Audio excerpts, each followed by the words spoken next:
কর্মচারীরা, আমরা আজ দিল্লির পথে। আপনারা সকলেই জেনে গেছেন যে আগামীকাল আমাদের যে ডিএম কন্টেম্প পিটিশনের মামলাটি আছে মাননীয় সঞ্জয় কারণের বেঞ্চে, সেই পরিপ্রেক্ষিতে আমরা আজ দিল্লি গিয়ে পরবর্তীকালে আমাদের যে আইনজীবী মাননীয় বিকাশ রঞ্জন ভট্টাচার্যের সঙ্গে একটা কনফারেন্স আছে।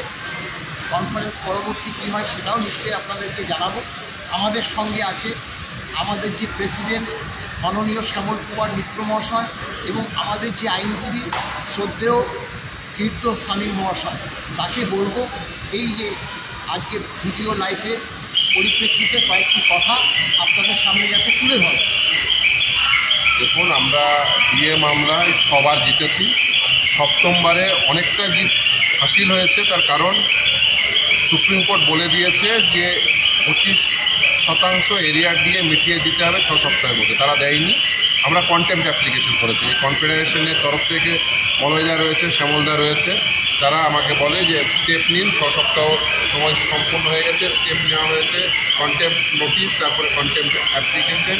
সে কন্টেম্পট অ্যাপ্লিকেশন দিয়ে লিস্টে এসেছে খুব স্বাভাবিকভাবে। যে কন্টেম্পট অ্যাপ্লিকেশন আমাদের যেমন রয়েছে সেরকম মূল মামলাটিও রয়েছে। আমরা আশা করছি যে সুপ্রিম কোর্ট নিশ্চিতভাবে যে কথাটা বলেছেন যে 25% এরিয়ার দিয়ে দিতে হবে, কিন্তু আমরা আশা করি যে 100% এরিয়ার দিয়েই পাবো। তার কারণ 100% এরিয়ার দিয়ে সেটা দিতেই হবে। দিয়ে এআইসিপিআই অনুযায়ী দিতে হবে। সেটা রূপারোল 2009 লেখা আছে। মানে খুব পরিষ্কার, সেটা আমাদের স্ট্যাটুটরি রাইট এবং সরকারের জন্য এটা হচ্ছে স্ট্যাটুটরি অব্লিগেশন। আমি সরকারের স্ট্যাটুটরি অব্লিগেশন পালন করতে বাধ্য এবং আমরা সবার জিতেছি। আমরা 7মবারেও জিতব।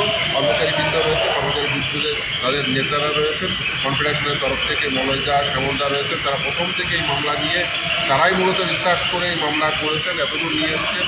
আমাকে দিয়ে তারা এত বছর ধরে তারা মামলা করেছেন এবং আমরা তাদের পরিশ্রম দেখেছি এবং এই যে সর্বোচ্চ যে পরিশ্রম তারা দিয়েছেন, আশা করি যে এই সর্বশেষ ধাপে এসেও আমরা যেমনভাবে আগেও জয়লাভ করেছি সমভাবে এবারও জয়লাভ করব এবং দিয়ে যে এআইসিপিআই অনুযায়ী দিতে হবে সেটা রূপারোল 2009 লেখা আছে এবং সেই মোতাবেক আমরা দিয়ে আদায় করেই ছাড়ব।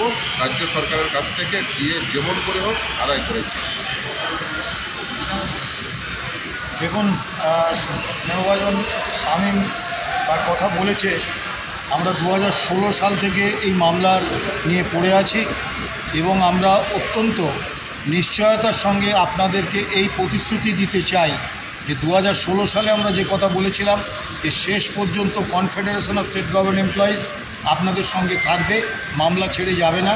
আজকেও বলছি এবং আগামী কালকে 4 তারিখের যে কন্টেম্পট পিটিশনের হিয়ারিং হতে যাচ্ছে, আমরা চূড়ান্ত আশাবাদী যে সেই হিয়ারিংয়ে মহামান্য সুপ্রিম কোর্ট রাজ্য সরকারের বিরুদ্ধে যথেষ্ট কড়া অবস্থান নেবেন এবং কর্মীপক্ষের জয় নিয়েই আগামীকাল আমরা কলকাতায় ফিরব।